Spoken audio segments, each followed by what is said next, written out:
Hello, principals and teachers. Welcome back from summer and welcome to the introductory year of the new Archdiocesan Preschool and Elementary Unified Curriculum Expectations for grades pre-K 3 through 8. On behalf of the Office of Catholic Education and Formation, thank you to everyone involved with the success of this exciting project. A special thanks to our committee members for their hard work and dedication this summer to make it possible. Let's first answer the question, why go through the process of establishing a unified archdiocesan curriculum? It will support our joint efforts of continuing to strengthen evangelization of the communities in our archdiocese. It will allow for more sharing and collaboration among our Catholic school educators. It will help ensure that the students entrusted to us receive the highest quality education and faith formation possible. It will support our Catholic high schools by having our students enter their freshman year more on the same page. And it will be a greater support to principals and teachers in measuring and assessing student abilities with alignment to state and national standards. Before we begin, let's define curriculum-related vocabulary used in this video and throughout our process so we're on the same page. The word expectations is synonymous to other words like standards, objectives, goals, skills, and so on. Grade level expectations, which will be our focus in this video, include specific skills and knowledge that we strive for our students to master in each grade level. Expectations that have been deemed most important for students to master within a grade level are called priority expectations. More on those later. Alignment is simply arranging in order to easily make connections between and among standards and grade levels in an effort to avoid learning gaps or overlaps. And realignment is simply rearranging in an order. And finally, the term domain refers to common themes that organize goals under a particular subject area. So for instance, geometry is a domain of math and church history is a domain of religion. Grade level curriculum expectations explained in this video are a reflection of state and national standards through a Catholic lens. For your convenience and knowledge, a link to a spreadsheet called Source Documents that looks like this is included in the same email to principals as the link to this video you are watching.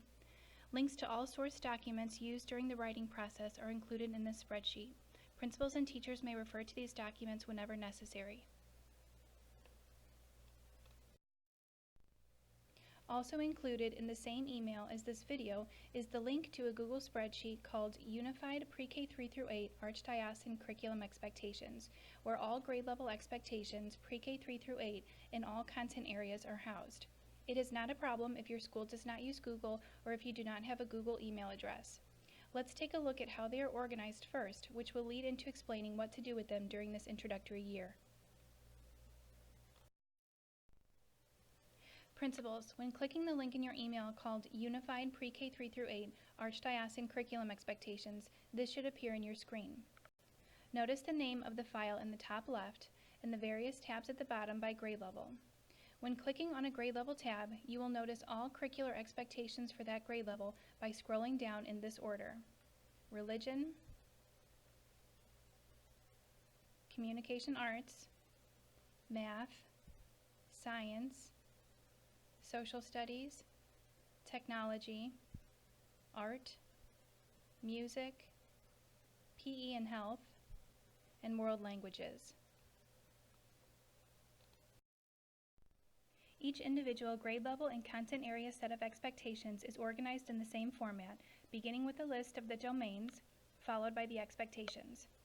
The next column, called Priority Expectations, has a checkbox next to all grade level expectations that are of the greatest importance for students to master.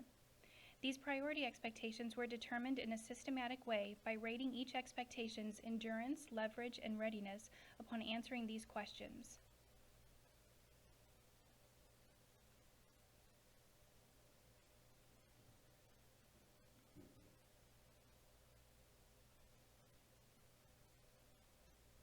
Think of the determination of these priority expectations in the way that a teacher might select the most important chapters of a textbook to teach, knowing that it might not be possible for students to master all chapters and skills by the end of the year. Priority expectations are like those chapters that are most important, so be sure to pay extra attention to expectations that are ranked as priority. The next column requires a simple yes or no to answer whether or not the expectation is currently taught in that grade level and content area at your school.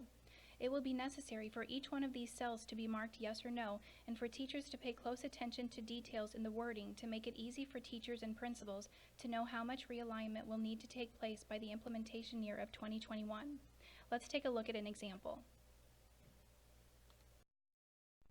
As an example, a second grade teacher who teaches math would mark no to the expectation, find combinations of coins that equal a given amount up to $5 if she has required students to find combinations up to $3 in the past. Remember, the devil is in the details. In her case, we recommend she mark no for the answer, asking whether or not the expectation is taught in that grade level, and then write a clarifying statement next to the expectation such as, only have gone up to $3. It will be very important during this introductory year for principals and teachers to have regular conversations in their PLCs around this question.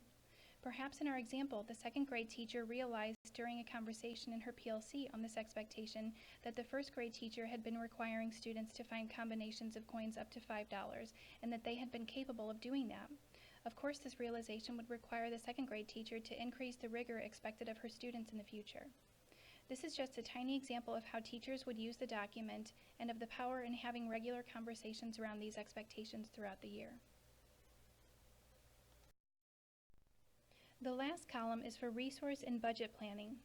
Teachers should document in this column any additional resources they will need for expectations that have not been taught previously in that grade level and content area. Let's look at an example. This is an example of fourth grade science. If the fourth grade science expectation, use a model to describe that animals receive different types of information through their senses, process the information in their brain, and respond to the information in different ways, has not been part of a school's fourth grade curriculum in the past, the teacher might document the following resources he would like to use for students to master this concept and skill starting next year. Now that we have taken a deep dive into the organization of the Unified Expectations spreadsheet and process, let's look at suggestions to get you started.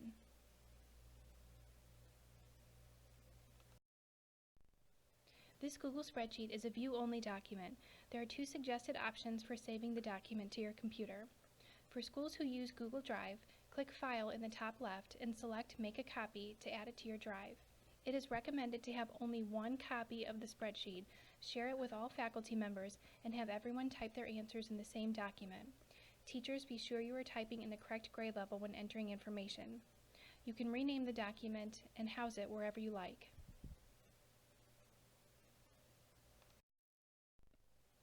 For schools who do not use Google Drive, you have two options. Click File and select Download As to download the spreadsheet as an Excel to print paper copies. Or print paper copies directly from this Google spreadsheet by selecting the cells you wish to print and clicking the printer icon. Doing it this way will require you to print the content in each grade level tab separately. Teachers should have this spreadsheet next to their normal planning documents during the entire school year to compare and contrast what is currently taught to the new expectations in preparation for the 2021 implementation year. Here are some additional notes regarding the expectations and process for your knowledge. These are baseline expectations. There is no problem if schools teach beyond these expectations. Just a word of caution to always consider your students' individual needs when making program decisions and planning curriculum. We assume teachers are differentiating instruction in their classroom. This means meeting students at their level. Some students may need more and some students may need less.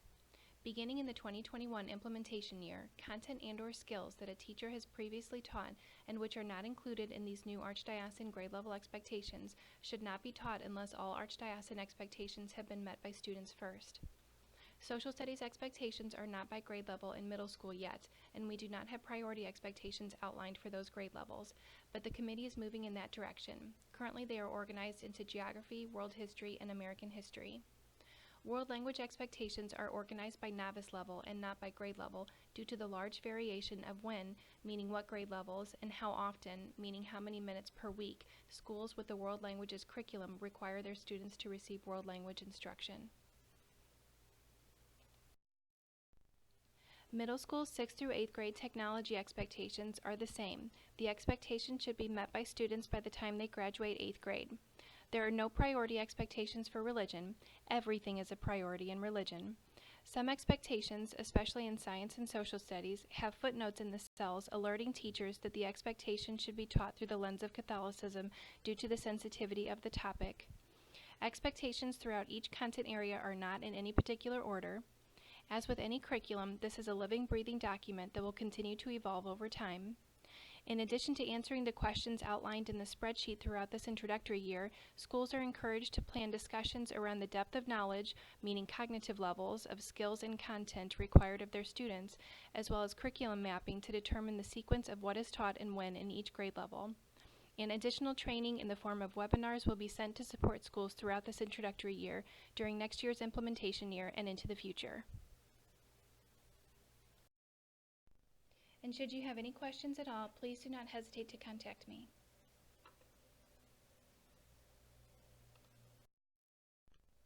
On behalf of the Office of Catholic Education and Formation, thank you for your dedication to Catholic education, to the Archdiocese of St. Louis, and for saying yes to being Jesus to the children of our Archdiocese.